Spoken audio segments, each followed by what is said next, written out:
Bismillahirrahmanirrahim. Assalamualaikum warahmatullahi wabarakatuh. Waalaikumsalam warahmatullahi wabarakatuh.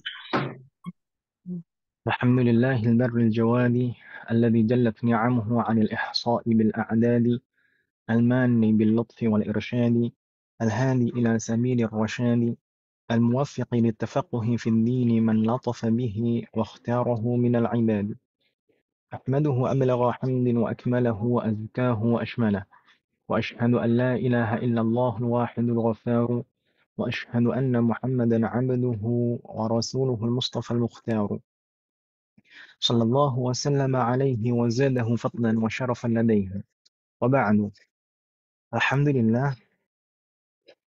لله في هذا الصباح المبارك نلتقي مرة أخرى. Alhamdulillah di pagi hari yang penuh keberkahan ini Allah masih memberikan taufik dan kemudahan kepada kita semuanya untuk bisa bertemu kembali.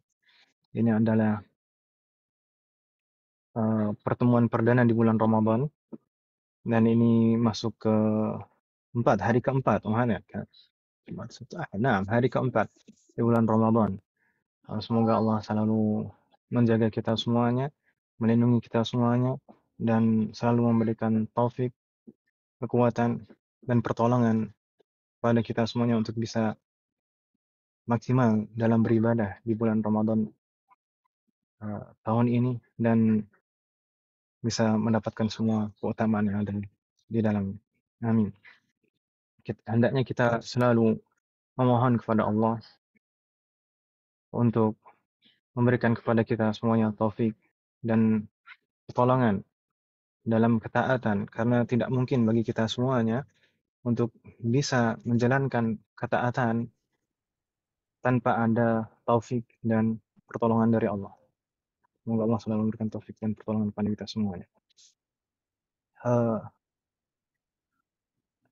Langsung saja, hari ini insya Allah kita akan melanjutkan pembahasan kita yang lalu. Terakhir, pada pembahasan yang lalu, kita menyelesaikan pembahasan tentang makruhatu as-shaum, hal-hal yang makruh saat berpuasa. Kemarin kita baca al-muallif rahimahullah, Syekh Al-Allamah Ahmad bin Umar Asy-Syathiri rahimahullah, beliau menyebutkan makruhatu shaum kathiratun, hal-hal yang makruh di dalam puasa, saat puasa itu banyak sekali. Minha, di antaranya al-mubalaghatu fil madmadati wal istinsyaq, terlalu berlebihan dalam berkumur dan istinsyaq. Dan kemarin sudah kita bahas. Jadi gambaran berlebihan dalam berkumur dan istinsyaq itu seperti apa? Ada dua gambaran di sana yang disebut berlebihan dalam madmadah dan istinsyaq. Dan kita juga kemarin membahas bagaimana seandainya kalau tidak sengaja masuk air ke saluran rongga seperti tenggorokan atau lain-lain, hidung. Nah, itu kemarin ada 3 kondisi. Jadi ada yang tidak membatalkan secara mutlak, ada yang membatalkan secara mutlak, dan ada yang membatalkan seandainya dilakukan dengan mubalaghah secara berlebihan. Sedangkan hal makruh berikutnya yang disebutkan oleh beliau rahimahullah, dzauqut ta'am, mencicipi makanan. Mencicipi makanan selama tidak ditelan makanannya, maka tidak membatalkan. Tapi ini makruh. Tidak membatalkan tapi makruh. Kemudian wal hijamah, itu berbekam. Demikian juga al-fasl kita sebutkan kemarin, dan kita kemarin juga sudah membahas kenapa kok makruh bagi orang yang berbekam dan orang yang membekam. Kemudian yang terakhir disebutkan oleh beliau adalah wa madhu nahwil alki, mengunyah benda padat. Mengunyah benda padat, mungkin kebiasaan di sebagian daerah seperti di Yaman itu ada seperti dari bahan tumbuhan itu kebiasaan dikunyah, dan katanya kalau mengunyah itu biasanya menguatkan menjadikan orang semangat gitu. Jadi kayak ya semacam itulah. Kalau di kita, kalau orang dulu itu mungkin ada, nggak tahu, orang Jawa itu bilangnya nginang gitu. Kalau hal-hal yang dikunyah semacam itu, benda padat yang dikunyah semacam itu, kalau misalkan tidak ada yang mencair dan bercampur dengan air liur dan tertelan, maka itu tidak membatalkan. Kalau tidak ada yang mencair dan bercampur dengan air liur dan ditelan, maka tidak membatalkan, tapi makruh. Tapi kalau sampai ada yang eh, mencair dan bercampur dengan air liur dan ditelan, maka membatalkan jelas insya Allah. Ini yang kita bahas di pertemuan yang lalu. Hari ini insya Allah kita akan melanjutkan ke pembahasan berikutnya. Beliau Al-Alamah Ahmad Ibn Umar Asy-Syafi'i setelah rahimahullah, setelah menyebutkan makruhatus shaum, hal-hal yang makruh dilakukan saat berpuasa. Kemudian beliau menyebutkan mubtilatus shaum, hal-hal yang membatalkan puasa. Hal-hal yang membatalkan puasa. Beliau setelah menyebutkan, kalau kita urutkan kemarin, setelah menyebutkan syarat wajib, kemudian rukun-rukun puasa, kemudian syarat sah, kemudian makruhat, itu dari mulai rukun, kemudian syarat sah, itu berkaitan dengan keabsahan, sah tidaknya puasa. Kemudian beliau setelah itu menyebutkan sunnah-sunnah puasa dan makruhat puasa. Itu berkaitan dengan kesempurnaan, bagaimana agar puasa itu lebih sempurna. Dan setelahnya beliau menyebutkan mubtilat, pembatal puasa. Hal-hal yang membuat puasa itu tidak sah atau batal. Hal ini sebenarnya urutan seperti ini berbeda dengan umumnya para ulama dalam menulis urutan pembahasan dalam puasa. Biasanya kebanyakan ulama setelah membahas rukun itu langsung membahas pembatal. Baru setelah itu sunnah-sunnah dan makruhnya. Tapi di sini urutannya demikian. Baik. Kita baca muhad sekalian. Mubtilatus shaumi ahada asyara. Pembatal-pembatal puasa ada 11 kata beliau. Ada 11. Mungkin kalau muhad sekalian pernah belajar fikih puasa sebelumnya, ada yang menyebutkan 10. Ada yang menyebutkan 10 atau mungkin kurang dari itu. Itu biasanya disebutkan secara umum. Tapi kalau di sini 11 itu lebih rinci lagi. Kita baca satu persatu. Di sana pertama dukhulu ainin ila ma yusamma jaufan min manfadin maftuhin. Eh, ini kita baca sekilas dan kita artikan sekilas, nanti insya Allah akan kita bahas lebih rinci lagi. Dukhulu ainin, masuknya benda, ila ma yusamma jaufan, ke dalam rongga tubuh, min manfadin maftuhin, dari saluran yang terbuka. Masuknya benda ke dalam rongga tubuh melalui saluran yang terbuka. Ini pembatal yang pertama. Dan ini sangat umum sekali. Kalau kita mungkin waktu kecil itu kita diajari secara simpel, pembatal puasa itu makan, minum gitu. Tapi tidak hanya itu saja sebenarnya.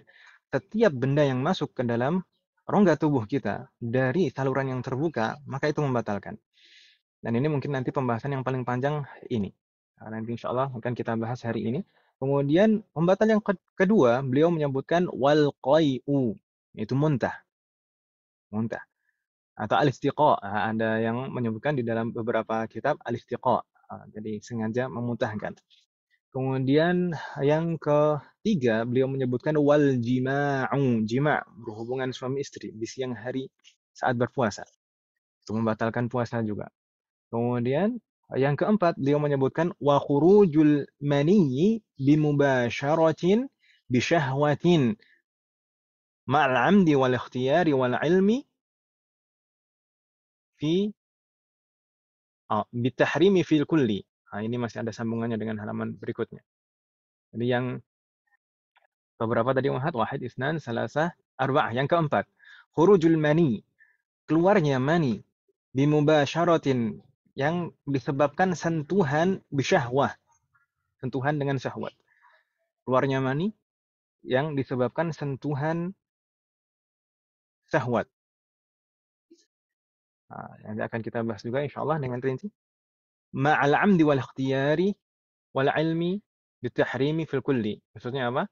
Ini 4 hal pembatal yang pertama tadi akan membatalkan jika dilakukan secara apa tadi? Bila amdi, secara ma'al amdi, secara sengaja. Al-amd itu sengaja. Wal ikhtiyar, karena kemauan sendiri, bukan karena apa namanya? Paksaan atau dalam kondisi tidak sadar, misalkan dalam kondisi tidur. Wal ilmi, dan tahu kalau itu sebenarnya membatalkan dan diharamkan. Jadi semuanya ini membatalkan, 4 hal ini tadi membatalkan jika memenuhi 3 syarat itu tadi. Dilakukan dengan sengaja, jadi kalau misalkan lupa atau tidak sengaja maka tidak membatalkan. Wal ikhtiyar, karena kemauan sendiri, jadi kalau misalkan dipaksa, diancam atau dalam kondisi tidak sadar tadi saat tidur terjadi 4 hal ini maka tidak masalah, tidak membatalkan. Wal ilmi bitahrim, dan mengetahui bahwasanya 4 hal ini semuanya ini diharamkan dan membatalkan puasa. Dan kemarin juga kita sempat singgung al ilmu di situ eh, lawannya adalah al jahlu. Al jahlu itu maksudnya adalah tidak tahu. Tidak tahu yang mendapatkan udzur itu bukan semua orang yang tidak tahu mendapatkan udzur. Orang yang tidak tahu, orang jahil yang mendapatkan udzur itu adalah misalnya hadis wa ahdin bil Islam, orang yang baru masuk Islam yang betul-betul belum tahu secara rinci syariat Islam, atau nasya'a fil badiyah, atau tinggal di tempat terpencil yang jauh dari orang-orang yang bisa memberitahunya, orang-orang yang bisa mengajarinya, dan tidak ada alat untuk eee, berkomunikasi, bertanya kepada orang lain. Maka yang seperti itu yang mendapatkan uzur. Tapi kalau selain 2 kondisi itu tidak mendapatkan uzur seandainya tidak tahu. Baik. Kemudian pembatalan berikutnya, berarti pembatalan yang kelima, wal jununu walau lahzatan. Gila meskipun hanya sebentar. Wal jununu walau lahdatan. Gila meskipun sebentar maka membatalkan puasa. Wasukru wal ighma'u in ta'adda bihima walau lahdatan. Mabuk dan pingsan dengan kesengajaannya sendiri, dengan unsur kesengajaannya sendiri. Meskipun hanya sebentar, tidak uh, sepanjang hari. Nah, kalau misalkan mabuk atau pingsan, jika karena unsur kesengajaannya sendiri, misalkan karena minum eh, obat, terus kemudian dia pingsan, minum dia karena sengaja sendiri, dia misalkan mungkin stres mungkin ya, terus kemudian minum obat, ya, sebelum sahur minum obat ya, karena depresi misalkan, la qadarullah, kemudian setelah itu dia mabuk atau pingsan, maka itu batal puasanya. Kalau misalkan di siang harinya dia pingsan atau mabuk. Karena dia pingsan atau mabuknya itu karena unsur kesengajaannya sendiri. Dan yang keberapa? Yang ke 5, 6, 7. Yang ketujuh ya. Aw amma jami'an nahar. Atau ini yang ketujuh, mabuk atau pingsan tanpa sengaja. Itu tidak langsung membatalkan kecuali kalau mencakup sepanjang hari. Pingsan dan mabuknya itu. Kalau tidak sengaja, maka tidak langsung membatalkan. Membatalkan jika dia tidak sadarnya itu sepanjang hari. Eh, ini yang ketujuh. Kemudian berikutnya di sana wariddatu wal haidu wan nifasu wal wiladah. Ar-riddah itu murtad. Al haid ini jelas insyaallah haid, kemudian nifas, dan yang terakhir al wiladah yaitu melahirkan.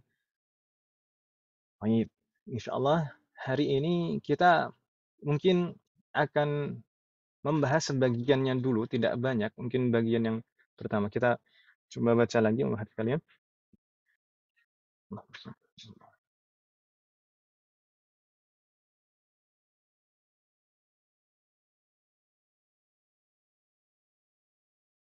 Baik. Mubtilatus shaumi 11. Pembatal puasa itu ada 11. Pertama, yaitu dukhulul aini ilal jawfi min manfadhin maftuhin, kemudian al-qai, al-jima', khurujul mani bimubasyaratin bisyahwah, al-junun, as-sukru wal ighma in ta'adda, as-sukru wal ighma ma'a amma jami'an nahar, ar-riddah, al-haid, an-nifas, dan al-wiladah. Insyaallah hari ini kita akan membahas sebagiannya saja, yaitu yang pertama. Karena ini pembahasan yang paling panjang mungkin yang pertama ini. Sedangkan yang lain-lain ini pembahasannya tidak terlalu panjang. Masalah qai, jima', khurujul mani bisyahwah. Ini insyaallah tidak terlalu panjang pembahasannya. Mungkin kita akan bahas dalam satu pertemuan di pertemuan yang akan datang. Tapi untuk yang pertama ini mungkin penjelasannya agak lebih panjang. Kita bahas dukhulu 'ainin ila ma yusamma jawfan min manfadhin maftuhin. Kita mungkin perlu memahami di sini beberapa kata. Dukhulu 'ain, masuknya benda. Benda ini benda apa? Kemudian ila ma yusamma jawfan, ke dalam rongga yang disebut rongga. Rongga tubuh. Maka jawf ini jawf yang bagaimana? Min manfadhin maftuh, dari saluran yang terbuka. Manfad maftuh, saluran yang terbuka itu yang dimaksud yang seperti apa? Baik. Al-ain yang pertama, al-ain yang dimaksud al-ain ini apa? Benda, benda yang seperti apa? Taib. Al-ain atau benda, mungkin kalau kita belajar benda,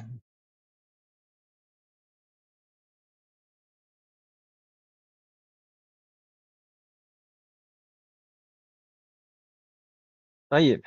Mungkin kita pernah belajar fisika atau IPA. Benda itu mencakup benda benda padat, benda cair, dan benda gas, ya kan Ibu ya? Tapi apakah yang dimaksud al-ain yang membatalkan puasa di sini itu semuanya? Tidak. Al-ain yang dimaksud di sini adalah al-ain jamidah au ma'i'ah. Sawa'un kanat jamidatan au ma'i'atan. Yaitu benda padat atau benda cair.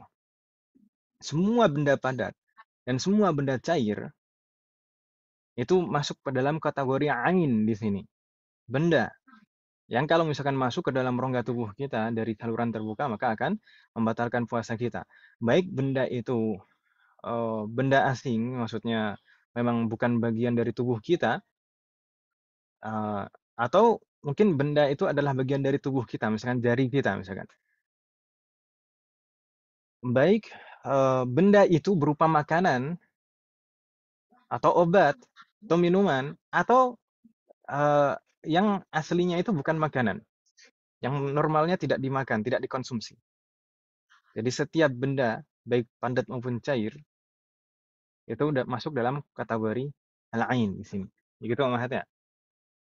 Wa ammal athar karraihati wa ta'mi fala yuftiru bihi wa in wasala ilal jawf. Adapun athar, yaitu sesuatu yang ditimbulkan dari benda tadi, berupa seperti ar-raihah, yaitu aroma, wa ta'am, yaitu rasa, fala yuftiru bihi, maka tidak membatalkan puasa.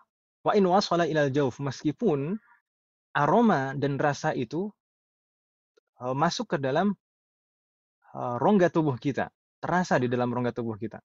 Misalkan aromanya itu tercium sampai masuk ke khusyum, kemudian saat mencicipi makanan itu tidak kita telan, tapi rasanya itu masuk ke tenggorokan. Itu tidak membatalkan puasa. Yang membatalkan puasa itu adalah al-ain, benda padat atau benda cair. Sedangkan raihah atau ta'am, aroma atau rasa itu tidak membatalkan puasa. Begitu maksudnya. Allah anikuna jami'an. Kemudian jauf. Apa yang dimaksud dengan al-jauf? Rongga, rongga tubuh. Yang dimaksud rongga tubuh di sini yashmalu ma fihi quwwatu ihalatil ghada'i wad-dawa'i wa ma lam takun fihi quwwatul ihalah.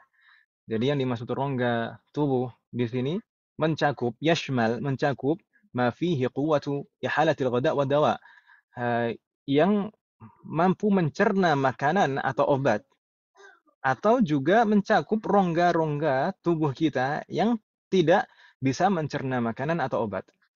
Semua rongga tubuh kita baik yang bisa mencerna makanan atau obat, atau juga rongga-rongga yang tidak bisa mencerna makanan atau obat. Ini masuk dalam kategori jauf, yang kalau masuk ke dalamnya suatu benda maka membatalkan puasa. Berikutnya di sana, fala yuftiru biwusuli syai'in ila ma la yusamma jaufan. Maka tidak akan membatalkan puasa jika ada sesuatu benda yang masuk melalui saluran yang bukan dikatakan jauh. Ma la yusamma jaufan. Bukan jauh, bukan saluran yang terbuka. Kadakhili muqis saqi walahmihi. Bukan rongga. Seperti di sini disebutkan kadakhili muqis saq, seperti misalkan di dalam kaki kita atau di dalam daging paha kita misalkan. Kalau kemasukan sesuatu, tertusuk sesuatu misalkan, maka itu tidak membatalkan karena bukan jauh, bukan rongga tubuh. Itu Ibu ya. Ustaz, boleh Nah, tanya ke Ustaz.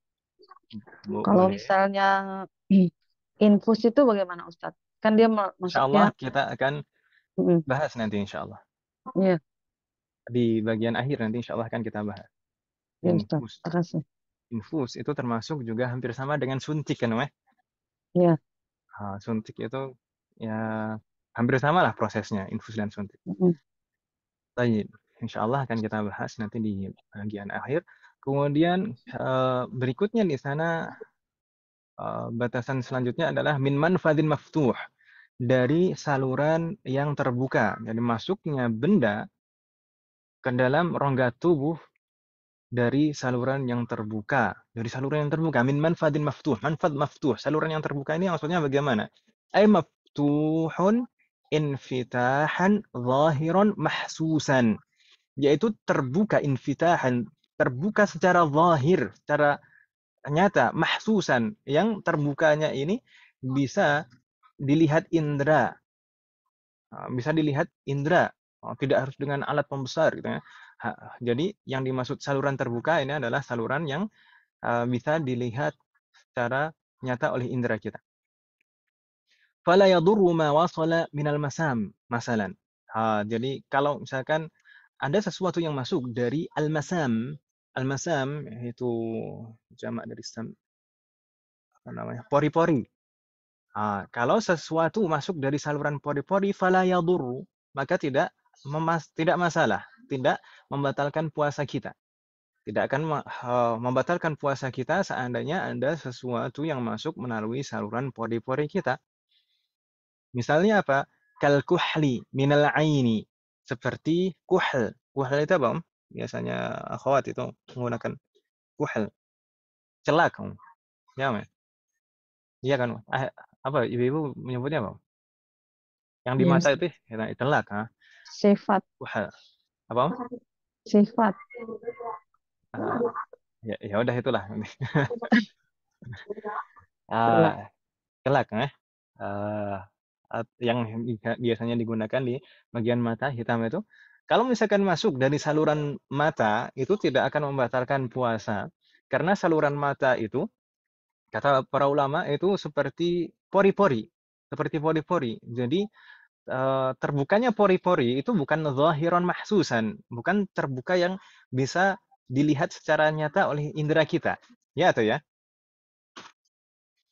Nah, jadi kalau misalkan ada yang masuk dari saluran mata, itu tidak membatalkan. Bahkan kata ulama, seandainya ada rasa, yaitu di tenggorokan kita, karena kita menggunakan kuhal atau celak itu tadi, kemudian kuhal itu tadi terasa di tenggorokan kita, maka itu tidak membatalkan. Bahkan seandainya kalau misalkan ada warna, ya, kita misalkan keluar dahak, kemudian dahaknya keluar hitam itu, karena itu masuknya dari al-masam, dari pori-pori. Awid duhni, atau minyak. Misalkan menggunakan minyak untuk menggosok badan kita, kulit kita, eh, dan minyak itu masuk melalui saluran pori-pori, maka itu juga tidak membatalkan puasa. Termasuk juga mungkin seperti plaster koyok, koyok plaster itu, koyok om ya. Itu kalau misalkan ditempelkan itu kan mungkin ada terasa sampai dalam itu. Nah, itu juga tidak membatalkan puasa karena masuknya itu dari pori-pori. Au ma'ilin rimas. Au ma'il ightisal, afan, ma'il ightisal. Atau air sisa-sisa mandi. Saat kita mandi mungkin badan kita basah, kemudian kalau kita diamkan itu lama-lama kering. Nah. Mungkin keringnya itu karena udara atau bisa jadi masuk ke dalam pori-pori. Kalau seandainya air masuk ke dalam pori-pori kita itu tidak membatalkan puasa. Jadi yang disebut manfad maftuh di sini adalah maftuhun infitahan zahiran mahsusan. Yaitu betul-betul terbuka secara zahir dan bisa ditangkap oleh indera kita. Begitu Mas ya? Alhamdulillah jaminan. Allah jelas Mas ya?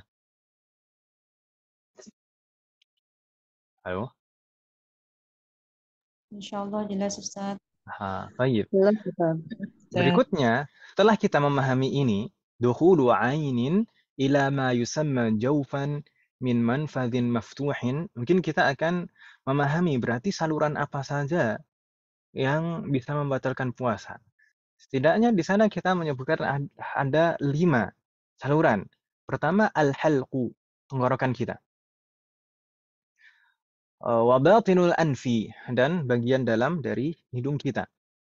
Ini kan sama-sama dari saluran yang terbuka, ya kan Ibu? Dari mulut dan dari hidung.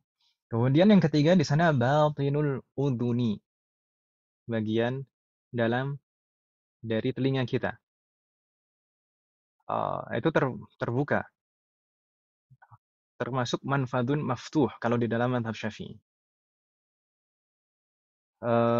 Meskipun di sana mungkin ada yang meragukan, ada yang memperdebatkan tentang bagian dalam dari telinga.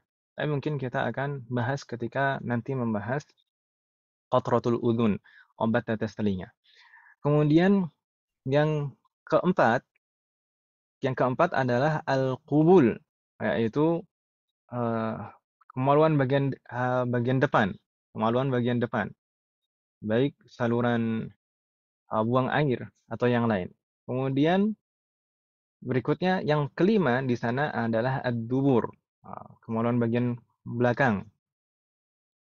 Ini adalah saluran-saluran yang terbuka. Jika sampai masuk suatu benda melalui saluran-saluran ini, maka akan membatalkan puasa kita. Tapi membatalkan puasanya umat sekalian, idza dakhalat 'ainun ilal jawfi min manfadin maftuhin aftara bihi shaim. Jika masuk suatu benda ke dalam rongga tubuh kita dari saluran-saluran yang terbuka, yaitu saluran-saluran ini tadi, 5 ini tadi, maka aftara bihi shaim, akan membatalkan puasanya seorang yang sedang berpuasa. Tapi itu dengan syarat, bisyarat.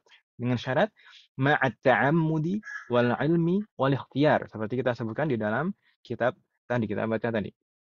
Jadi ini membatalkannya dengan syarat. Dengan syarat apa? Ini masuknya itu ma'at ta'ammud, dengan sengaja, wal ilmi, dan tahu bahwasanya ini sebenarnya akan membatalkan dan haram, wal ikhtiyar, dan karena kemauannya sendiri. Jadi seandainya kalau ada benda ain yang masuk melalui saluran-saluran ini tadi ke dalam tubuh kita, kalau sengaja maka membatalkan. Tapi kalau misalkan tidak sengaja, yaitu misalkan karena lupa kalau dia sedang puasa misalkan, atau karena tidak sengaja yang lain, misalkan karena uh, dari orang lain, misalkan saat saat tidak sadar, saat tidur, kemudian disiram air terus masuk ke saluran-saluran ini tadi, maka itu juga tidak sengaja. Wal ilmi, dan tahu bahwasanya ini akan membatalkan dan haram. Tahu. Dan tadi kita sempat bahas di sini, lawan dari al-ilmu di sini ada al-jahlu, tidak tahu. Al-jahlu. Al-jahlu yang mendapatkan udzur itu adalah yang hadis wa ahdin bil Islam, orang yang baru masuk Islam, yang belum tahu syariat-syariat yang rinci di dalam Islam, atau yang nasya'a fi al-badiyah, yang hidup di daerah terpencil yang jauh dari orang yang bisa mengajarinya, memberitahunya, atau juga tidak ada alat yang bisa digunakan untuk bertanya kepada orang yang mengajarinya. Nah, itu yang mendapatkan udzur. Tapi kalau misalkan selain itu, selain yang baru masuk Islam atau yang tinggal di tempat terpencil, kalau misalkan tidak tahu maka tidak mendapatkan udzur. Kemudian syarat yang ketiga adalah al-ikhtiyar, karena kemauannya sendiri. Jadi kalau misalkan mukroh, yaitu orang yang dipaksa, diancam misalkan, uh, maka tidak batal puasanya. Begitu Muhammad ya. Assalamualaikum jami'an. Tapi mungkin masih tersisa beberapa pertanyaan. Ini batasan-batasan dari masing-masing saluran ini tadi. Batasan al-halqu, Pikir Ramadan batinul tentang anfi, puasa. batinul udhun, al-qubul dan ad-dubur. Ini batasan-batasannya kalau misalkan masuk, itu batasannya sampai mana? Masuknya Gak itu bisa obrolan tuh batasannya udah apa sampai datang. bisa membatalkan? Assalamualaikum jami'an.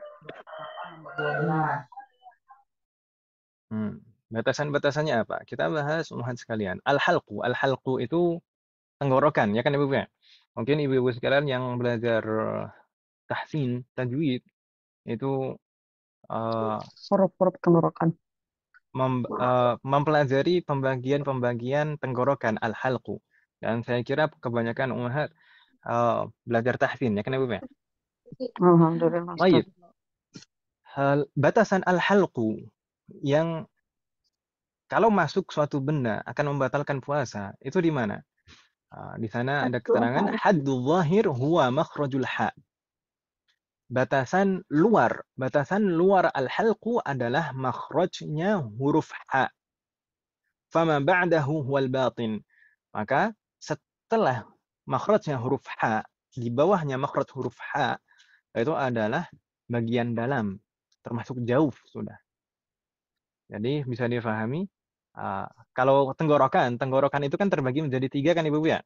Seperti Iya. Ibu belajar di tajwid. Nah, yang paling atas itu makhrajnya huruf kha dan ghin. Kemudian yang tengah itu makhrajnya huruf ha dan ain. Kemudian yang bawah itu adalah makhrajnya huruf ha dan hamzah. Makhrajnya huruf ha ke atas itu masih bagian luar. Jadi kalau misalkan masuknya baru sampai situ saja belum membatalkan puasa. Dan nanti mungkin akan penting ini saat membahas tentang dahak. Kemudian kalau misalkan di bawahnya makhraj ha, maka itu adalah bagian dalam. Kalau sudah melampaui makhrajnya huruf ha, maka itu membatalkan puasa. Ini adalah batasan al-halq atau tenggorokan. Dan umat sekalian, tidak peduli di sana masuknya itu nanti masuknya melalui apa yang sudah melewati makhraj yang huruf H ini, bendanya masuk, lalu masuknya itu ke apa namanya lambung atau masuknya ke paru-paru sama saja. Ya, masuk ke lambung atau masuk ke paru-paru sama saja. Makanya kemarin sempat kita singgung kalau obat semprot asma itu ada cairannya. Selain udara juga ada cairannya dan obatnya. Nah, itu kalau misalkan masuk, itu membatalkan puasa. Karena itu ada bendanya, benda cair, dan sudah melalui batasan zahir, haddul zahir. Jadi sudah masuk ke dalam. Meskipun masuknya itu ke paru-paru. Gitu maksudnya. Berikutnya umat sekalian, di sana ada batinul anfi. Batasannya, bagian dalam dari hidung itu apa? Hadduhu al-khaysyumu. Batasan bagian dalam hidung adalah al-khaysyum. Al-khaysyum. Mungkin ibu-ibu yang belajar tajwid juga memahami maksudnya khaysyum itu bagian mana? Rongga hidung. Mungkin kalau digambar, saya lupa ini tidak memberikan gambar di sini. Tapi insya Allah umat begini, kalau misalkan ketika kita memasukkan, kalau menghirup air kemudian sampai terasa sakit, itu berarti sudah sampai khaysyum. Gitu Ibu ya? Ini khaysyum. Ini sudah sampai atas ini. Rongga agak lebih besar daripada saluran yang bagian luar. Itu khayshum. Bagian khayshum itu sudah batinul anfi, sudah bagian dalam dari hidung. Kalau ada benda yang masuk ke dalam khayshum, maka membatalkan puasa. Berikutnya batinul udhun. Batinul udhun, bagian dalam dari telinga. Bagian dalam dari telinga itu batasannya apa? Ma ba'da qihfir ra'si, ay azmul jumjumah. Yaitu bagian dalam telinga setelah qihfir ra's atau tulang jumjumah. Itu di sini umat kalian setelah kepala, setelah daun telinga. Setelah daun telinga, kalau kita pegang misalkan daun telinga ini, ini sebenarnya tidak betul-betul menyambung, ya kan Ibu ya? Setelah daun telinga itu ada tulang. Kalau kita agak putar seperti ini, ada tulang. Tulang yang terasa itu tulang qihfir ra's atau jumjumah. Ah, Setelah tulang itu maka bagian dalam dari telinga, bagian dalam dari telinga. Jadi kalau misalkan kita masukkan benda sudah melalui tulang itu, tulang yang ini setelah daun telinga ini, maka membatalkan puasa di dalam mazhab Syafi'i. Kita akan bahas lebih rinci pada obat tetes telinga nanti insya Allah. Kemudian selanjutnya batasan dari kubul dan dubur. Batasan dari kubul dan dubur itu apa? Bagian dalam dari kubul dan dubur yang kalau masuk ke dalamnya suatu benda akan membatalkan puasa itu mala yajibu ghusluhu 'indal istinja, yaitu bagian yang tidak wajib untuk dibersihkan atau dicuci saat istinja, saat cebok, saat bersuci. Bagian yang tidak wajib dibersihkan. Jadi bagian yang wajib dibersihkan itu permukaan, itu belum bagian dalam. Kalau baru di permukaan yang wajib dibersihkan itu tidak membatalkan puasa. Tapi kalau sudah ke bagian yang tidak wajib dibersihkan, maka itu kalau masuk benda maka membatalkan puasa. Meskipun itu bendanya adalah bagian tubuh kita sendiri, misalkan jari kita. Terkadang orang kalau pas setelah BAB misalkan itu biasanya nggak puas kalau misalkan eh, itu membersihkannya itu enggak dengan mubalaghah berlebihan, jadi betul-betul dikorek-korek gitu. Maka kalau misalkan sampai melewati bagian yang wajib dicuci, dibersihkan, itu maka akan membatalkan puasa kita. Allah jami'an. Ada ibarah lain sebenarnya di beberapa kitab itu kalau bagian luar yang wajib dicuci itu adalah bagian yang nampak saat kita jongkok. Ya. Allah jami'an. Nah, eh, berikutnya umat sekalian, mungkin di sana ada pertanyaan-pertanyaan terkait dengan pembatal-pembatal puasa yang masuk ke dalam saluran atau bagian rongga tubuh kita melalui saluran-saluran yang kita sebutkan. Apakah hal-hal ini semuanya membatalkan? Misalkan kita sebutkan beberapa di sini. Pertama, ar-riqu, atau air liur. Ar-riq. Ar-riq atau air liur. Apakah air liur itu membatalkan puasa kita? Jadi kalau misalkan kita menelan air liur kita, apakah dengan menelan air liur itu membatalkan puasa kita? Nah, kan di sana ada perincian. Ada perincian. Bisa tidak membatalkan, bisa juga membatalkan air liur itu kalau kita telan. Tidak membatalkan puasa seseorang jika kita menelan air liur, yaitu jika kita menelan air liur kita tidak membatalkan puasa jika madama fi ma'dinihi, selama air liur itu masih di mulut kita, di dalam mulut kita. Meskipun atau mungkin Ustaz, bagaimana kalau misalkan air liur itu kita sengaja untuk kumpulkan jadi banyak gitu kan di dalam mulut, lalu kita telan ya. Nah. Seperti jadi kayak minum ya. Eh, nah, mungkin ada yang mengatakan itu membatalkan. Tapi mungkin ada juga pendapat yang lebih kuat di dalam madhab. Jadi dalam madhab Syafi'i sendiri, di dalam madhabnya Al-Imam Syafi'i sendiri, itu ada dua pendapat, yaitu kalau misalkan kita mengumpulkan air liur kita, air liur yang memang murni air liur ya, tidak bercampur dengan hal yang lain. Kita kumpulkan, kemudian kita telan. Itu ada yang mengatakan membatalkan, tapi pendapat yang lebih kuat di dalam madhab itu tidak membatalkan. Selama air liur itu masih di dalam mulut kita, jadi tidak keluar lalu kita masukkan lagi. Tapi air liur itu akan membatalkan puasa jika kondisinya sebagai berikut. Misalkan, lau akhraja lisanahu wa alaihi riqu thumma raddahu wabtala'a.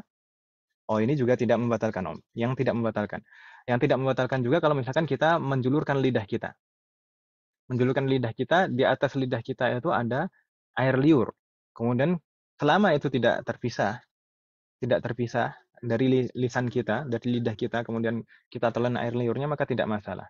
Tapi beberapa kondisi yang membatalkan di sini, wa yuftiru idza btala'a riqahu al-mutanajjisa binahwi dami lithatihi wa in safa wa lam yabqa fihi atharun liddami. Jika seandainya air liur kita bercampur dengan benda najis, hal najis, seperti darah misalkan. Misalkan darah gusi kita.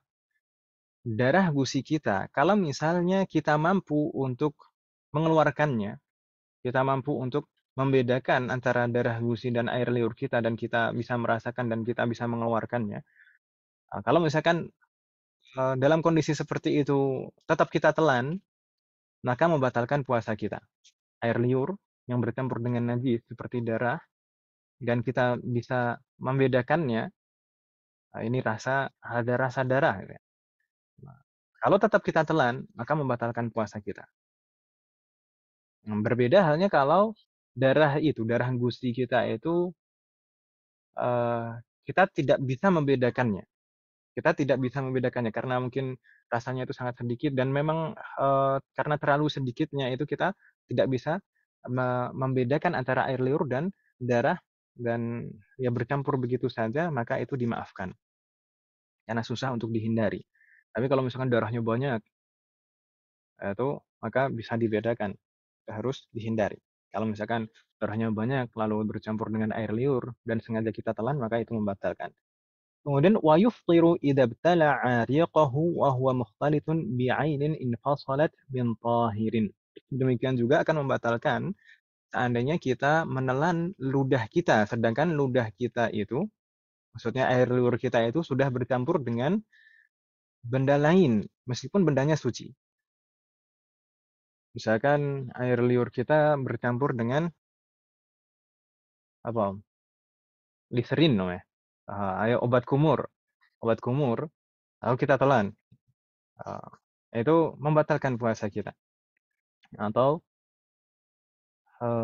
apa namanya? Pasta gigi. Pasta gigi kalau meskipun kita campur dengan air liur kita sudah bercampur, kalau kita telan maka itu membatalkan puasa kita. Jadi, tapi kalau misalkan gosok gigi menggunakan pasta gigi, selama tidak dimakan pasta giginya, maka tidak membatalkan. Jadi kalau pasta giginya sampai tertelan, itu membatalkan. Ada yang biasanya gosok gigi sambil makan pasta gigi. Baik. Bumunya bertanya, kuah bagaimana Ustaz? Misal mencicipi rasa masakan.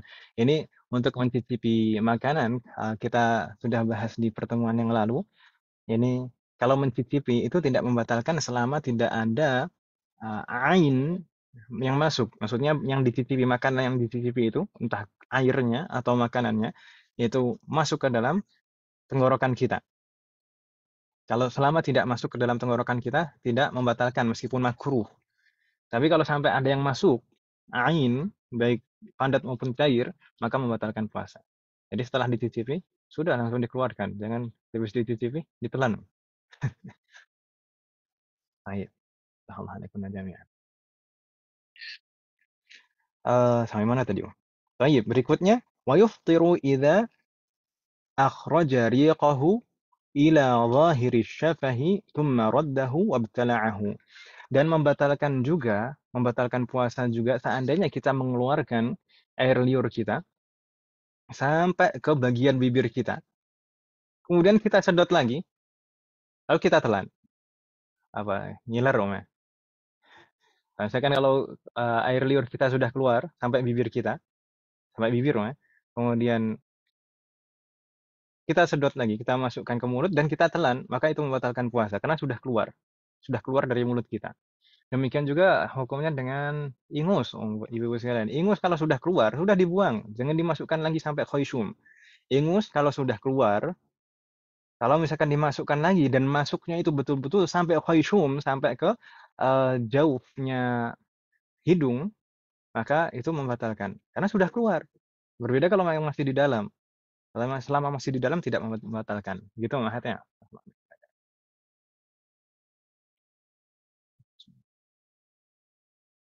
Tetes mata. Tetes mata yang terkadang terasa pahit di tenggorokan bagaimana Ustaz? Naam, sebagaimana kita singgung tadi, uh, manfadul maftuh.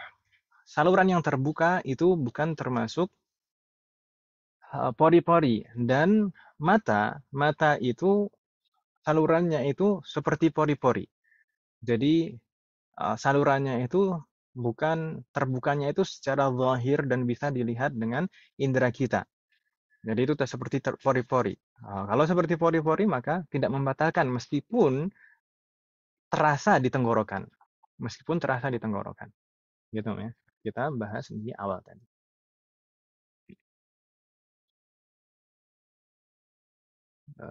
Flu tidak bisa dikeluarkan dan di area tenggorokan terasa ada lendir. Nah, ini akan kita bahas untuk apa namanya? Dahak. Dahak insya Allah akan kita bahas setelah ini insyaallah. Baik. Kita lanjutkan yang masalah air liur ini tadi. Wa yuftiru idza balla khaytan aw siwakan biriqihi wa raddahu ila famihi wa alaihi rutubatun tanfasilu. Dan akan membatalkan juga puasa kita jika kita menelan air ludah, air liur yang terdapat di benang atau siwak atau eh, siwak hukumnya seperti siwak itu apa? Sikat gigi. Kalau misalkan dari siwak atau sikat gigi atau benang itu misalkan kita basahi dengan ludah kita, lalu kita keluarkan, kemudian kita masukkan lagi ke dalam mulut. Kalau misalkan saat kita keluarkan itu ada air liur di situ, dan air liur itu mungkin bisa terpisahkan, maksudnya bisa disedot ya, bisa terpisah airnya dari benda tersebut, dari benangnya atau dari siwaknya itu tadi.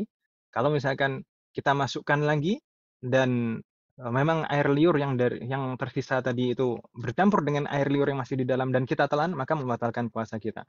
Tapi berbeda halnya kalau misalkan air liurnya itu tidak bisa dipisahkan, mungkin saking sedikitnya atau karena memang eh, kering, nah, mulut kita kering saat bersiwak atau saat misalkan ibu-ibu sekalian biasanya dulu itu kan menjahit pakai jarum biar bisa memasukkan benangnya ke dalam jarum itu kan biasanya dibasahi dengan air liur dulu benangnya dibasahi dengan air liur. Kalau misalkan basahinya cuma sekali kemudian masuk benangnya sudah itu nggak masalah. Tapi kalau misalkan dibasahi dengan air liur sekali kemudian di sana sebenarnya sudah ada air liurnya di sana. Kemudian kita masukkan lagi. Kalau air liur yang tersisa di benang ini kemudian masuk lagi dan bercampur dengan air liur kita yang masih di dalam dan kita telan maka batal puasanya. Alaikum najamnya. Sedangkan air sisa-sisa dari kumur kita misalkan. Jadi ini mungkin berbeda dengan pembahasan di pertemuan yang lalu. Kalau pertemuan yang lalu kita membahas sabqul ma, jadi tidak sengaja tertelan. Tidak sengaja tertelan. Tapi kalau ini misalkan air sisa, terkadang kita setelah berkumur itu terasa ada sedikit sisa-sisa air. Maka itu tidak masalah. Karena memang sulit untuk dihindari, sulit untuk dibedakan. Meskipun kita usahakan, kita kita keluarkan setelah berkumur. Tapi kalau misalkan ternyata kenyataannya itu ada sisa-sisa dari air kumur kita itu bercampur dengan air liur dan tertelan, maka itu ma'fu, ditolerir, dimaafkan. Allahan kuna jamnya. Berikutnya umat kalian, bagaimana hukumnya bumia? Ini tanya yang masih tadi Om ya, yang oh ini kata untuk sinus yang harus dibersihkan dengan cara menyemprotkan air infus ke dalam hidung. Namun cairan tersebut keluar lagi. Nah, kalau misalkan ada cairannya itu sampai masuk ke dalam rongga hidung, khaysum, rongga dalam, dalam hidung yaitu khaysum tadi, yang bagian yang kalau misalkan masuk air itu biasanya terasa sakit, maka itu batal puasa kita. Berbeda halnya dengan kemarin sempat juga ada yang tanya fixed inhaler. Fixed inhaler itu kalau kita hirup yang masuk itu bukan fixed inhalernya itu kan bukan bukan tabungnya itu yang masuk kan, tapi aromanya yang masuk. Eh, Kalau yang masuk itu hanya aroma saja, bukan nain, bukan benda padat atau cair, maka tidak masalah.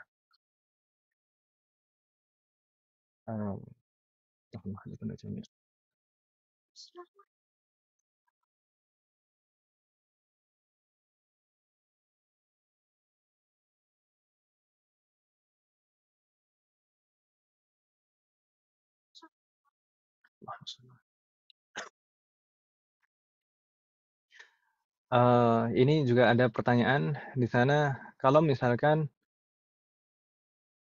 Anda dokter membersihkan bagian telinga atau membersihkan keputihan, baik.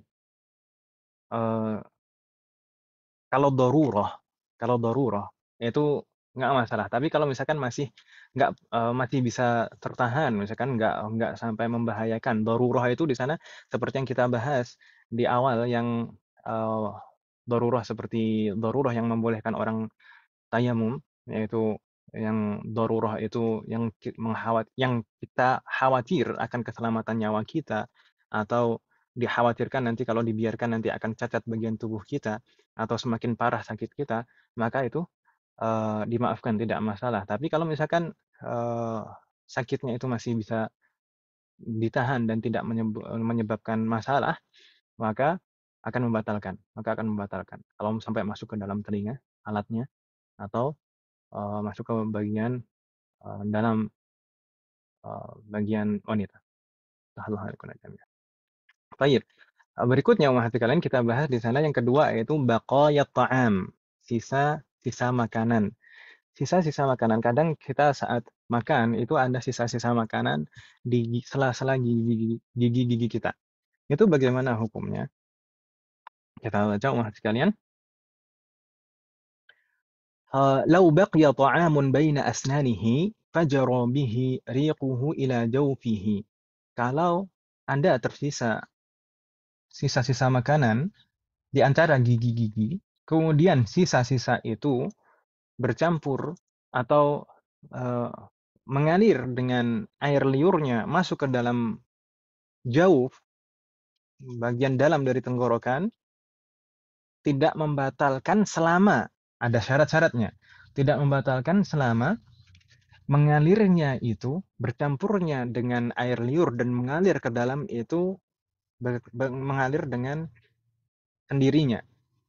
Jadi dengan normal, bukan karena kesengajaan kita. Jadi kita tahu misalkan ada sisa makanan, kemudian kita telan, karena kita tahu, lalu terasa dan kita telan, maka itu batal. Tapi kalau misalkan uh, masuk ke dalam tenggorokan kita, bagian dalam tenggorokan kita, itu karena mengalir dengan sendirinya, tidak karena unsur kesengajaan kita, maka tidak membatalkan. Selama kita bisa membedakan. Jadi syarat-syaratnya umat sekalian tidak membatalkan. Pertama, mengalir ke dalam rongga tenggorokan kita itu dengan sendirinya, bukan karena kesengajaan. Juga eh, kalau kita tidak bisa membedakan sisa-sisa makanan kita, ini air liur atau sisa makanan kita tidak bisa membedakan, dan kita tidak mampu untuk mengeluarkannya. Jadi 3 syarat itu. Masuk secara sendirinya, kemudian tidak bisa dibedakan antara air liur dan sisa-sisa makanan, dan tidak bisa dikeluarkan. Itu 3 syarat itu. Kalau misalkan terpenuhi 3 syarat itu, maka tidak membatalkan puasa, sisa-sisa makanan yang ada di gigi kita. Dan tidak wajib juga sebenarnya membersihkan gigi kita. Di malam hari itu tidak wajib. Dengan misalkan dengan tusuk gigi, itu tidak wajib membersihkan meskipun sunnah muakkadah. Sunnah muakkadah kita membersihkan gigi kita di malam hari setelah sahur misalkan. Makanya di antara sunnah berpuasa itu adalah bersiwak sebelum terbit fajar atau gosok gigi sebelum terbit fajar. Itu selain nanti menghindari makruh bersiwak di siang hari dan juga itu supaya betul-betul bersih gigi kita. Jadi kalau misalkan tadi masuk makanan, sisa-sisa makanan maksudnya, bukan makanan masuk, tapi sisa-sisa makanan yang ada di gigi kita masuk tidak sengaja dan memang tidak bisa dibedakan sisa makanan itu dengan air liur kita dan kita memang tidak bisa mengeluarkannya, maka kalau masuk maka tidak membatalkan puasa kita.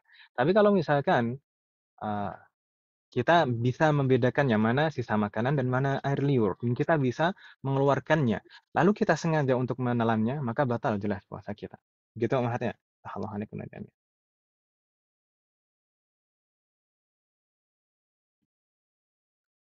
Taib. Berikutnya di sana ada permasalahan nakhamah atau nakha'ah.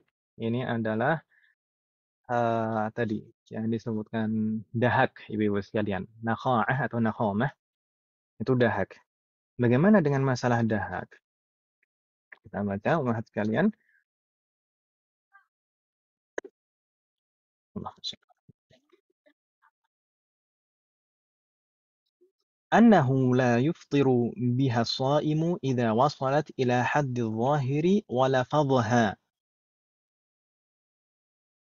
أما لو ابتلعها مع القدرة على لفظها بعد وصولها إلى حد الظاهر فيفطر بها إلا إذا كان جاهلا معذورا ناسيا فلا يفطر بذلك.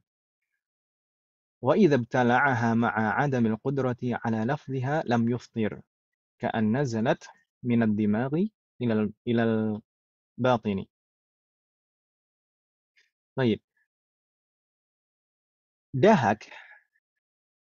Dahak ini ada perinciannya umat sekalian. Dahak itu kalau misalkan sampai ke haddul zahir, kita tadi membahas haddul zahir dari tenggorokan al-halq. Haddul zahir tadi huruf apa ibu sekalian? Makhrajnya huruf apa?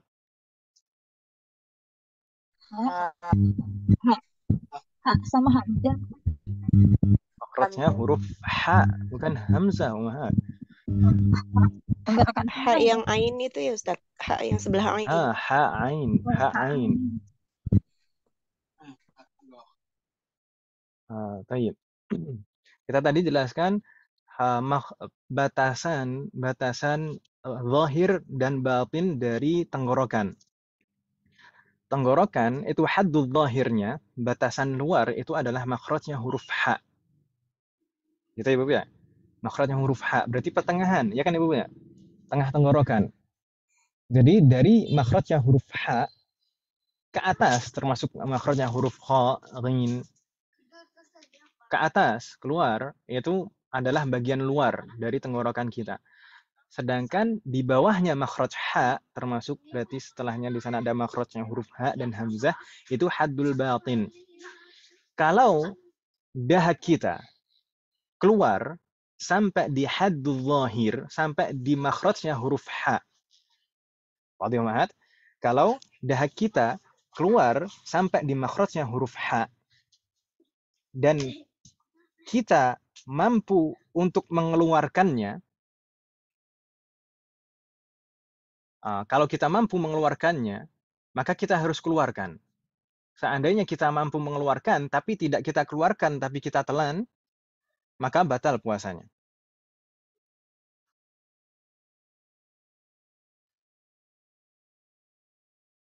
Tolong ulangi sekali lagi Ustaz, Afwan. Oh iya, saya ulangi sekali lagi. Dahak ini bisa dari hidung turun ke bawah, ya kan Ibu ya? Atau juga dari dalam keluar ke atas, ya atau ya? Kalau misalnya dahak itu keluar sampai makhrajnya huruf H, yaitu bagian luar dari tenggorokan, makhrajnya huruf H. Kalau sampai makhrajnya huruf H, dan kita mampu untuk mengeluarkannya, maka harus dikeluarkan. Kalau mampu mengeluarkannya, maka harus dikeluarkan.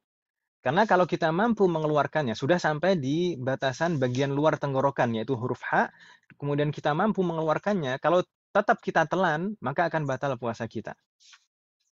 Selama kita tahu kalau itu membatalkan dan dengan sengaja. Kalau misalkan tidak sengaja, nggak sadar, atau lupa kalau puasa, kemudian kita tertelan atau saat tidur tertelan, itu nggak masalah. Tapi kalau demikian juga kalau jahil tadi jahil yang ma'dzur, nggak tahu dengan kondisi yang dirinci tadi. Kalau nggak tahu maka tidak masalah. Tapi kalau misalkan tahu ini akan membatalkan, kemudian dia ingat sadar kalau saat itu dia berpuasa dan dahak itu sampai di makhrajnya huruf H dan mampu untuk dikeluarkan, kalau ditelan maka membatalkan. Jadi kalau sudah sampai makhrajnya huruf H harus dikeluarkan kalau mampu. Tapi kalau misalkan sampai makhrajnya huruf H dan tidak mampu untuk dikeluarkan, tetap misalkan dari hidung, dari khayshum langsung masuk ke dalam ya. Jadi nggak sempat untuk memberhentikan di makhrajnya huruf H dan dikeluarkan, maka itu nggak masalah. Kalau misalkan nggak mampu dikeluarkan. Jadi di sana membatalkan itu dengan syarat sampai di makhrajnya huruf H dan mampu untuk dikeluarkan. Kalau ditelan membatalkan. Tapi kalau misalkan masih di bawahnya makhrajnya huruf H atau tidak mampu untuk dikeluarkan meskipun sampai di makhrajnya huruf H tapi nggak mampu untuk dikeluarkan, lalu ditelan, maka tidak masalah. Bingung tidak mahasiswa sekalian? Saya ulangi lagi yang terakhir. Kalau sampai di makhrajnya huruf H, syaratnya membatalkan tadi kalau sampai di makhrajnya huruf H, jadi batasan luar dari tenggorokan. Kalau sampai di makhrajnya huruf H dan mampu untuk dikeluarkan, kalau tidak dikeluarkan maka batal puasanya kalau ditelan. Tapi kalau misalkan masih di bagian dalam sebelum makhrajnya huruf H atau tidak mampu untuk dikeluarkan meskipun sampai di makhrajnya huruf H, maka kalau ditelan tidak membatalkan. Syaratnya dua untuk membatalkan. Sampai di makhrajnya huruf H dan mampu untuk mengeluarkannya. Dua-duanya itu harus terpenuhi. Kalau salah satunya tidak terpenuhi maka tidak masalah. Tidak membatalkan puasa. Begitu Mahat ya. Tadi kan ada pertanyaan tentang ini kan Mahat ya. Bingung tidak Mahat kalian tentang dahak ini? Ustadz, izin tanya boleh Ustadz? Boleh. Kalau misalkan dalam sholat gitu kita lagi batuk, terus dahaknya itu keluar tapi banyak gitu kan Ustadz. Nah kita mampu keluarkan tapi dalam sholat itu mau kita buang kemana gitu Ustadz? Itu Mau gimana dibuang ya kemana? Ustadz? Iya. Mau dibuang kemana? Kalau misalkan kita sholatnya nggak di masjid, maka jadi sebenarnya seperti ini Mahat kalian. Saya kalau mengajari fikih sholat itu saya selalu menganjurkan kalau sholat itu bawa tisu. Saya selalu menganjurkan kalau sholat itu bawa tisu. Kalau tisu itu mungkin bisa kita, kalau misalkan ada kantong kita kantongi atau kita taruh di atas sajadah kita, tempat sujud kita. Tisu itu buat jaga-jaga kondisi-kondisi yang bisa membatalkan sholat kita. Kondisi-kondisi yang bisa membatalkan sholat kita, misalkan ini tadi, misalkan kalau ada sisa-sisa makanan di gigi kita, kemudian terasa, kita harus segera mengeluarkannya. Kalau misalkan masuk, nanti membatalkan sholat kita.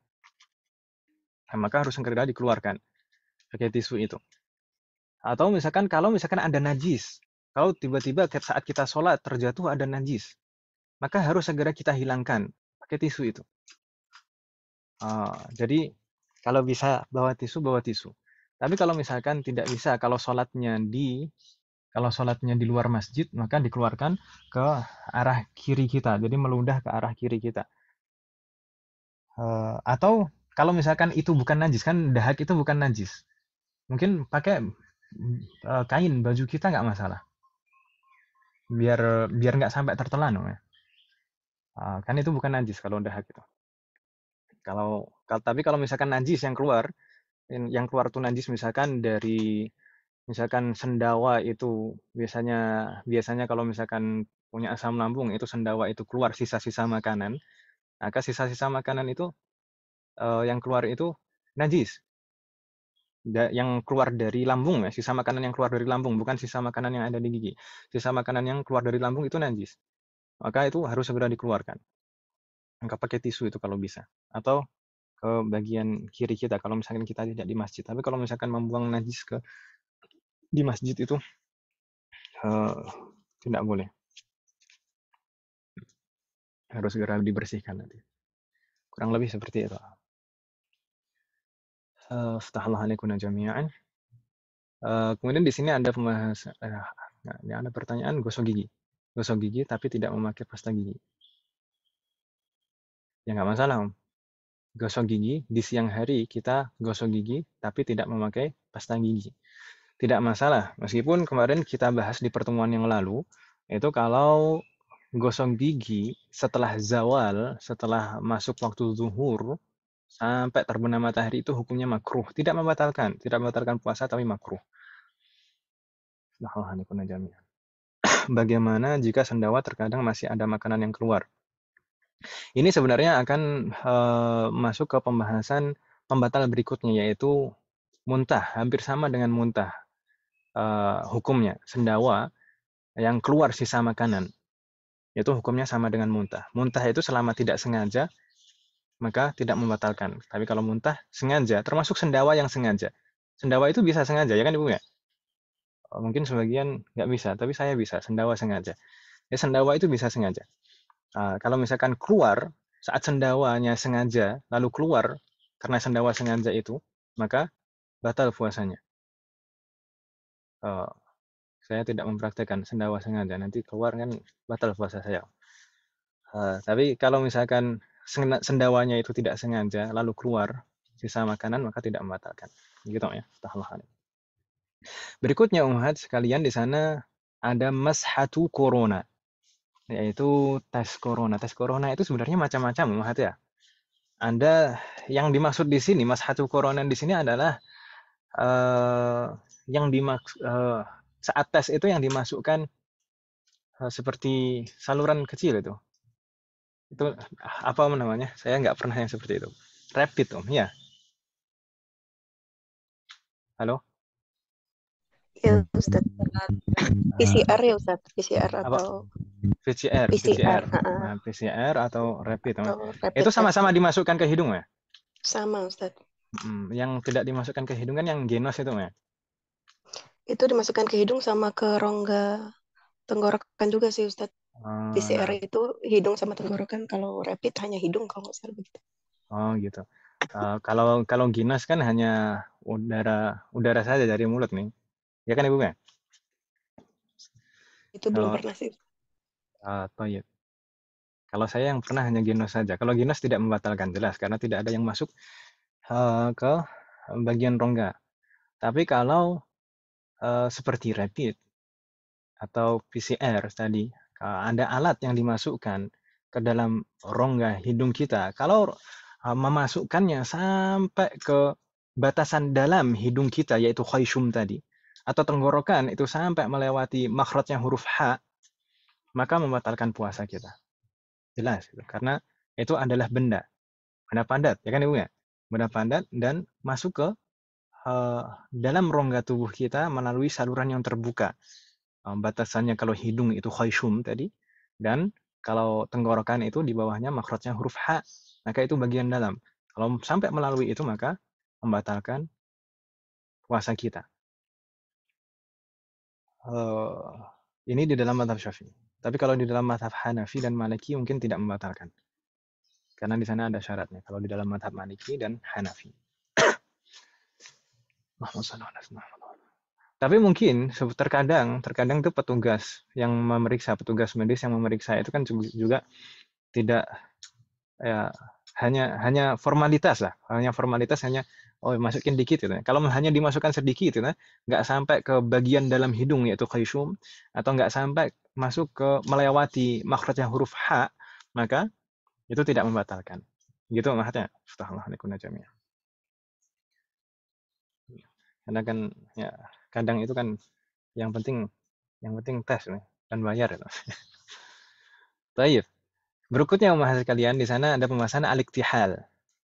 Al-iktihal atau tadi sebenarnya sudah kita bahas tadi di atas yaitu celak, masalah celak. Bercelak termasuk juga obat tetes mata. Bercelak atau obat tetes mata juga di sana kalau misalkan kita menggunakannya maka tidak membatalkan puasa kita. Meskipun terasa masuk ke dalam tenggorokan kita. Karena saluran di mata itu seperti pori-pori, tidak bisa dilihat secara zahir dengan indera kita. Gitu Ibu ya. Kemudian qatratul udhun. Nah, ini baru obat tetes telinga. Suara saya masih terdengar, umat sekalian, jelas? Jelas Ustaz. Baik. Qatratul udhun atau obat tetes telinga. Obat tetes telinga, umat sekalian, obat tetes telinga ini kalau di dalam mazhab Syafi'i, obat tetes ini kalau dimasukkan ke dalam telinga, maka membatalkan puasa kita. Karena melewati batasan dalam telinga kita. Jadi batasannya telinga tadi apa? Al-qihf, qihfir ra's, tulang setelah daun telinga ini ada tulang di sana. Setelah tulang itu maka itu bagian dalam dari telinga kita. Baik.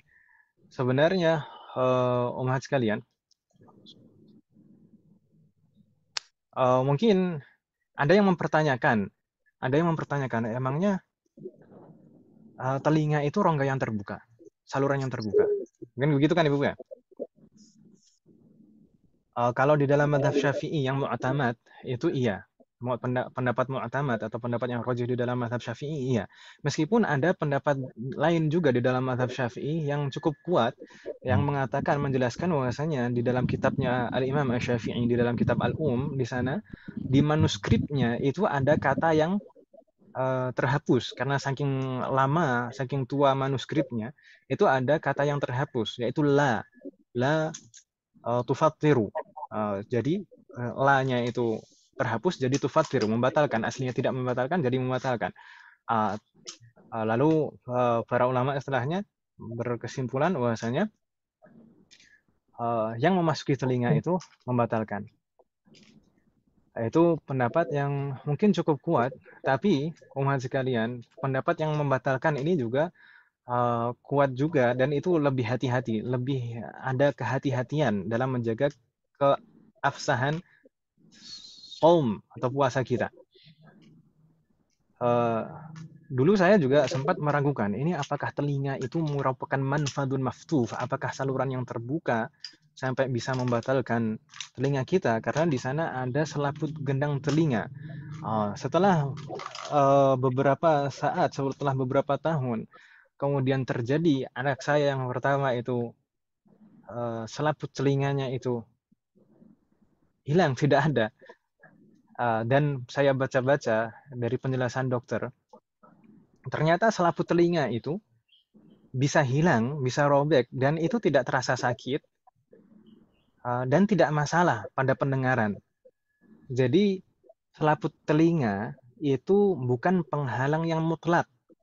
Kalau itu hilang, itu terkadang tidak terasa hilang dan bisa kembali lagi, bisa normal lagi dengan sendirinya. Jadi bukan penghalang yang mutlak. Jadi kalau misalkan kita mengikuti pendapat mu'tamad di dalam mazhab Syafi'i itu lebih hati-hati terkait dengan benda yang masuk melalui saluran telinga. Begitu Muhammad ya? Assalamualaikum jami'an. Ustaz bisa nanya Ustaz? Bisa.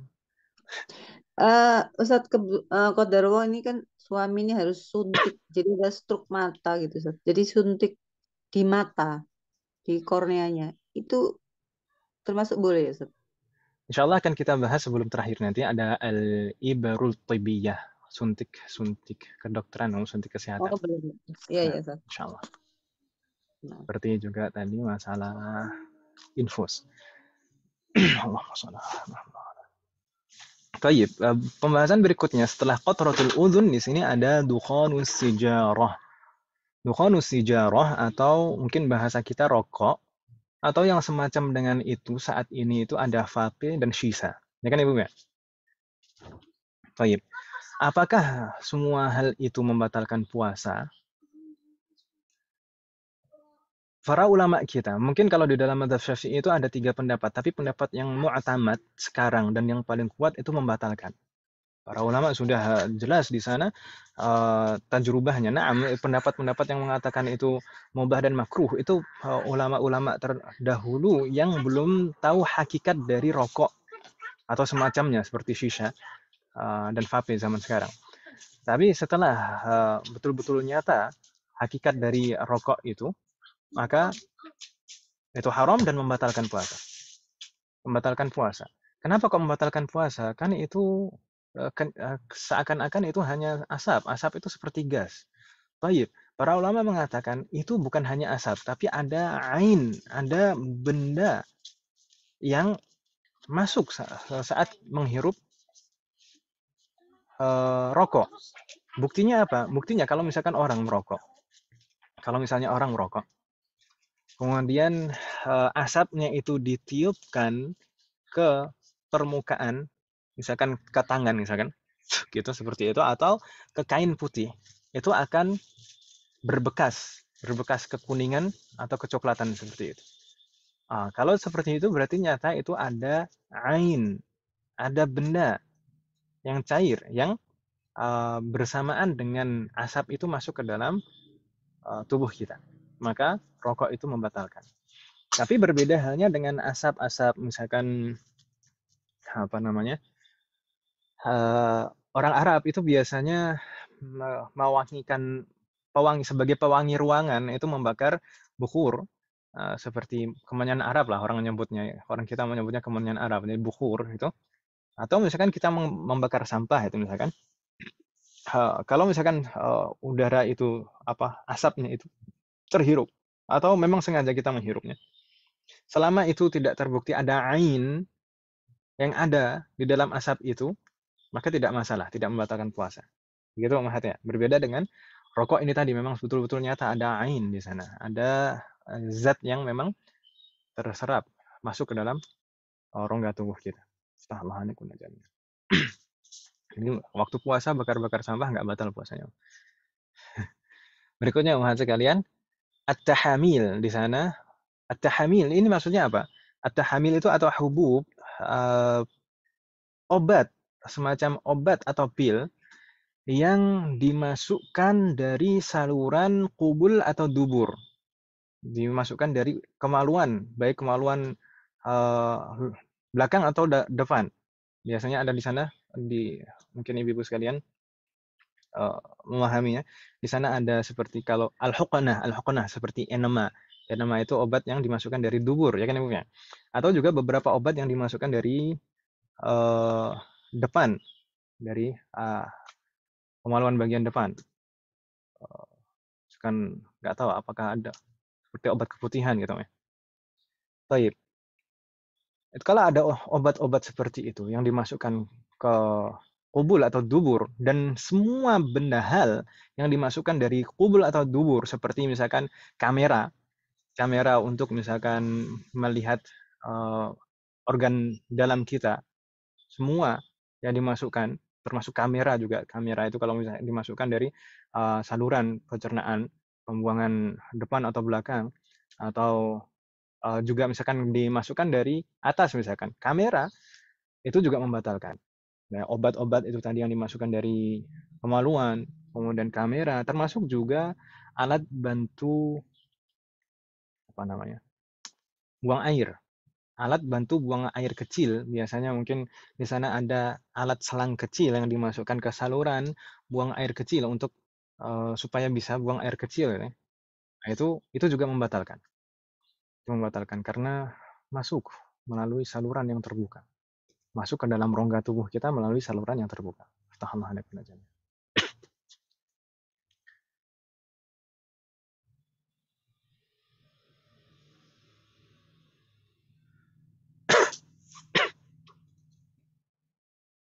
Kalau misalkan ini ada pertanyaan, kalau misalkan ada orang merokok di samping kita, itu selama kita bisa menghindarinya, dihindari. Kalau memang tidak bisa dihindari dan nggak sengaja masuk, maka nggak masalah. Gitu. Dan kalau pasrah gitu aja, nah, orang rokok di samping kita ikut nyedot juga, gitu. Maka itu batal loh. Nah, kita harus berusaha menghindari dulu. Baru setelah kalau kita berusaha menghindari dan tidak bisa juga menghindarinya, maka tidak masalah, dimaafkan insya Allah. Sesuatu yang susah untuk dihindari itu dimaafkan. Atau diingatkan lah, kalau misalkan kita puasa kemudian ada orang yang merokok, mas puasa mas.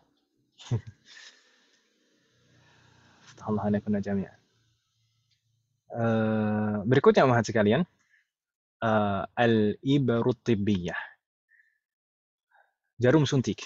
Suntik atau yang semacamnya seperti apa tadi? Infus, kan Ibu ya? Infus. Al-ibar at-tibbiyah yaitu jarum suntik atau infus yang makna dengan itu. Baik, sebenarnya masalah suntik dan infus itu sendiri di dalam mazhab al-Imam Syafi'i sendiri, dalam mazhab Syafi'i sendiri itu ada perbedaan pendapat. Ada yang mengatakan suntik dan infus itu membatalkan secara mutlak. Tapi pendapat ini tidak sesuai dengan kaidah di dalam mazhab. Karena di dalam mazhab tadi, yang membatalkan itu apa? Masuknya benda ke dalam rongga tubuh melalui saluran yang terbuka. Sedangkan tusukan jarum suntik dan infus itu aslinya bukan manfadun maftuh, bukan saluran yang terbuka. Itu seperti pori-pori, ya kan Ibu ya? Ini pendapat yang pertama mengatakan jarum suntik dan infus itu membatalkan secara mutlak, tapi ini tidak sesuai dengan kaidah di dalam mazhab Syafi'i. Sedangkan pendapat yang kedua tidak membatalkan secara mutlak. Tidak membatalkan secara mutlak. Baik yang dimasukkan, cairan yang dimasukkan itu apapun, tidak membatalkan secara mutlak. Karena ini cairan ini meskipun masuk ke dalam tubuh, tapi bukan dari saluran yang terbuka, tapi masuknya dari jarum seperti pori-pori. Dan ini pendapat yang kedua ini memang sesuai dengan kaidah di dalam mazhab Syafi'i.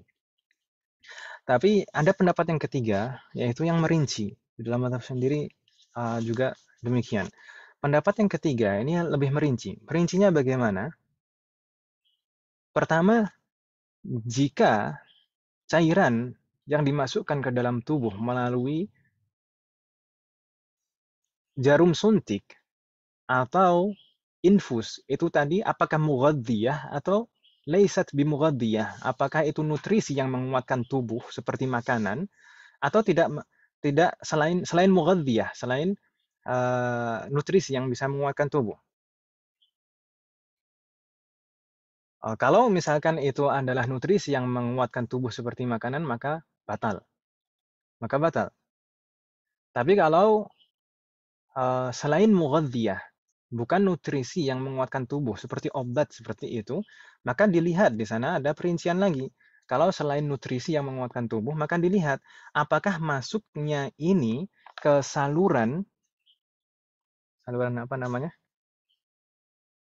Apa ini, Om? Astagfirullah. Saluran nadi, Om ya.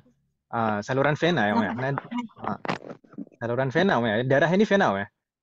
Ya gitulah, Om. Vena apa arteri? Salah satu. Ya gitulah, Om.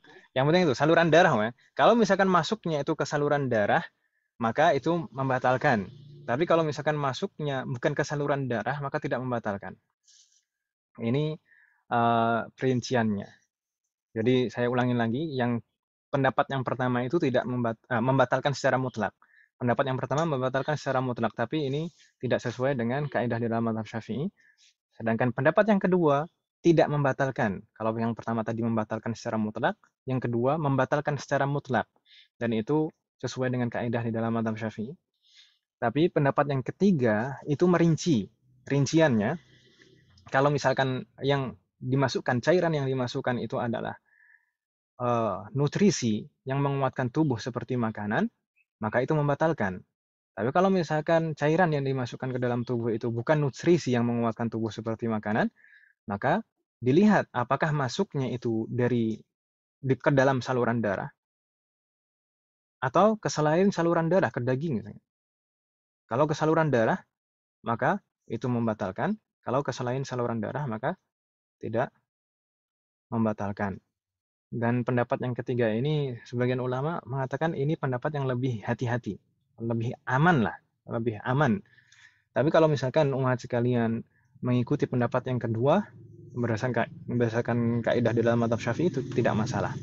Apalagi kalau misalkan karena doror, karena khawatir nanti kalau misalkan tidak diobati, misalkan tadi Bu Indah tadi bertanya ya, kalau misalkan tidak diobati nanti akan khawatir akan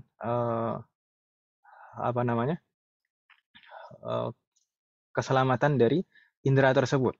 Maka tidak masalah insya Allah kita mengikuti pendapat yang kedua. Begitu Bu Indah ya. Astagfirullahaladzim. Dan tadi yang bertanya tadi Bu Yanti Om ya, yang masalah infus tadi Om. Ya, Astagfirullahaladzim. Ustaz, izin tanya lagi boleh Ustaz? Boleh. Kalau insulin itu gimana ya Ustaz? Dia disuntikannya tuh. Insulin itu cairan untuk orang diabetes gitu Ustaz. Dimasukkannya tuh pakai jarum suntik, disuntikan ke lemak di perut sih Ustaz. Tapi nggak tahu itu masuk ke saluran darah atau enggak. Itu di tiap hari karena pankreasnya sudah nggak bisa memproduksi insulin kan Ustaz. Itu gimana ya Ustaz? Saya nggak tahu hakikatnya Om ya. Tapi kalau misalkan dilihat di sana, ditanyakan secara pasti. Pertama, ini kalau misalkan, pertama rinciannya dulu Om Ahad. Jadi kondisi orang ini apakah membutuhkan secara darurah? Darurah itu memang darurat. Tidak menggunakan itu maka akan membahayakan. Suara saya masih terdengar? Masih Ustaz, cuma tadi agak Cek, halo. Ini bergetar. Cek, halo. Nggak sejelas yang tadi Ustaz. Afwan, Om Ahad. Halo, suara saya masih terdengar Om Ahad? Masih Ustaz. Baik, afwan Om Ahad sekali. Nampaknya waktunya sudah lewat. Baik, dilihat apakah darurah atau tidak darurah. Kalau memang darurah akan mengkhawatirkan keselamatannya, maka insya Allah dimaafkan. Tapi kalau misalkan tidak ada darurah, maka di sana dirinci lagi apakah ini betul-betul masuk ke dalam perut atau hanya di area lemak saja. Kalau di area lemak saja insya Allah nggak masalah. Kalau betul-betul masuk ke dalam perut berarti itu kan rongga, ya kan enggak? Tapi kalau itu maka dilihat dari tiga pendapat itu tadi. Kalau misalkan pendapat yang kedua itu tidak membatalkan karena jarum, seperti pori-pori. Tapi kalau pendapat yang ketiga itu bisa membatalkan. Tapi kalau kita taklid pendapat yang kedua itu insya Allah nggak masalah. Kalau kita taklid pendapat yang kedua insya Allah nggak masalah. Itu berarti nggak membatalkan secara mutlak. Kalau pendapat yang kedua tadi, kita mengikuti pendapat yang kedua. Begitu Om ya. Astagfirullahaladzim. Dan yang terakhir Umar di sini ada masalah as-sibahah. As-sibahah. Sibahah itu apa Umar? Berenang. Berenang. Biasanya kan orang kalau puasa itu suka berenang. Ini biasanya kalau nggak Ramadan nggak pernah berenang. Kalau pas Ramadan ngajak berenang terus. Tayyib. Berenang itu bagaimana? Apakah membatalkan puasa? Kalau saat berenang itu sampai masuk ke dalam rongga-rongga tubuh kita, entah itu hidung, tenggorokan, atau telinga, maka itu akan membatalkan puasa kita. Meskipun itu tidak sengaja masuknya, maka batal puasa kita. Jadi bagusnya dihindari berenang saat berpuasa. Baik, di sini ada pertanyaan tes darah. Tes darah itu diambil darahnya. Tes darah ini tes darah yang seperti apa? Diambil darahnya menggunakan suntikan, kan? Tayyib, kalau itu diambil bukan masuk. Kalau diambil, ini insya Allah tidak ada perdebatan di sana. Ini pertama, jarumnya itu masuk dari saluran yang sangat kecil seperti pori-pori, maka itu tidak membatalkan. Apalagi itu keluar, tidak masuk. Nah, kalau yang diperdebatkan tadi adalah kalau suntik atau infus itu memasukkan cairan dari luar, gitu kan Ibu? Allah alaikum. Ustadz, Nah, satu lagi Ustadz. Kalau vaksin itu kayak booster itu yang vaksin COVID gitu tuh Ustadz. vaksin itu obat. Vaksin itu obat. Bukan Ada. makanan, boleh. Bagaimana? Bukan makanan, berarti boleh ya Ustadz? Bukan apa namanya? Nah, bukan nutrisi seperti makanan, tidak menguatkan, tapi malah melemahkan kadang. Kalau melemahkan itu makruh biasanya kalau melemahkan kondisi orang yang berpuasa, tapi tidak membatalkan. Apalagi itu bukan jelas itu bukan ke saluran darah kita. Bukan, begitu ya? Kalau bukan ke saluran darah kita, insya Allah tidak ada perdebatan, itu tidak membatalkan. Meskipun kalau melemahkan itu makruh. Jadi yang tadi mungkin yang diperdebatkan itu kan kalau misalkan masuk ke dalam saluran darah. Dan apakah itu nutrisi yang seperti makanan atau bukan? Gitu kan?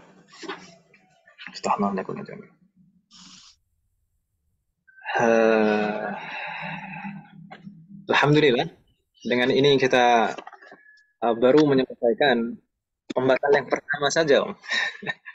dari 11 pembatal puasa. Jadi kalau dulu kita diajari waktu kecil, pembatal puasa itu menahan diri dari makan dan minum. Nah, sebenarnya tidak salah. Apalagi kita masih kecil, itu kan daya tangkap kita dan pemahaman kita itu masih terbatas. Sudah itu saja yang kita pahami. Tapi kalau misalkan kita sudah mampu untuk memahami ini, maka kita harus memahaminya. Gitu kan Ibu? Iya, Ustaz. Oh iya. Dan insya Allah di pertemuan yang akan datang kita akan melanjutkan ini. Saya minta maaf mengajukan ini sudah jam 7:11.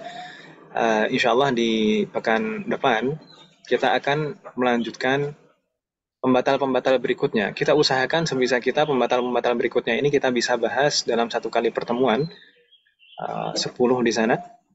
Dan supaya berikutnya nanti kalau misalkan ada pembahasan lagi, kita bisa membahas yang lain.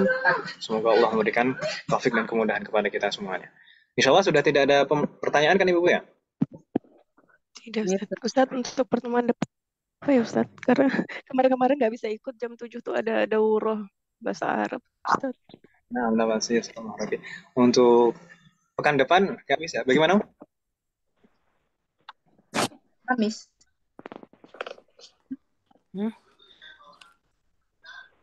Pekan depan? Hari apa, Ustaz? Pekan depan insya Allah tetap hari Ahad, Om. Tetap hari Ahad pagi insya Allah. Afwan Ustadz, jam berapa ya Ustadz? Jam 5:30, Om. Oh ya udah, saya tuh kemarin nangkepnya jam 8 Ustadz, makanya saya tadi nggak pegang-pegang HP. Ya Allah. Ya udah Ustadz. Tadi Bu Anita dari Iya, tadi saya tuh nunggu ini kemarin ingetnya tuh jam 8, Ustadz bilangnya gitu. Jadinya saya udah jam 8 tadi udah berbagi posisi dengan suami juga kelas jam 7 juga ada kelas kan dia. Ya, assalamualaikum. Ya udah nggak apa-apa Ustadz. Nanti saya minta itunya aja Ustadz, rekaman Afwan Ustadz.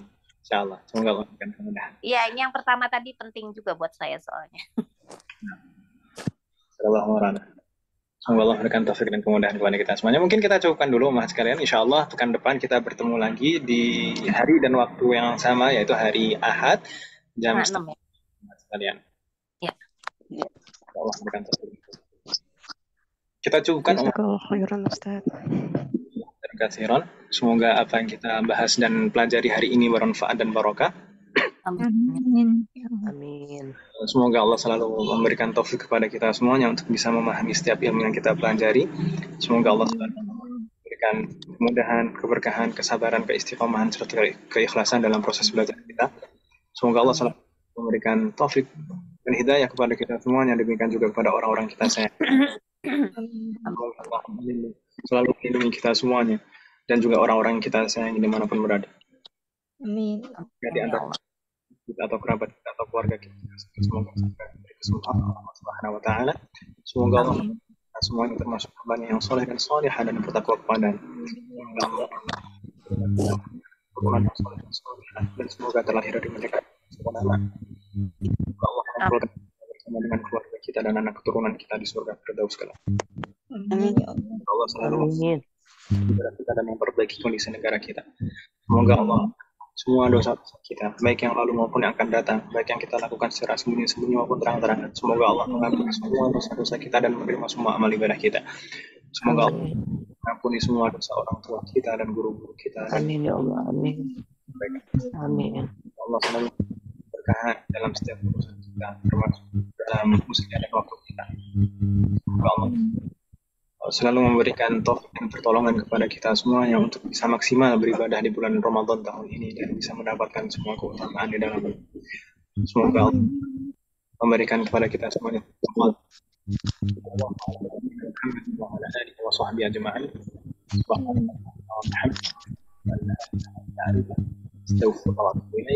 Assalamualaikum warahmatullahi wabarakatuh. Waalaikumsalam warahmatullahi wabarakatuh. Waalaikumsalam warahmatullahi wabarakatuh. Assalamualaikum.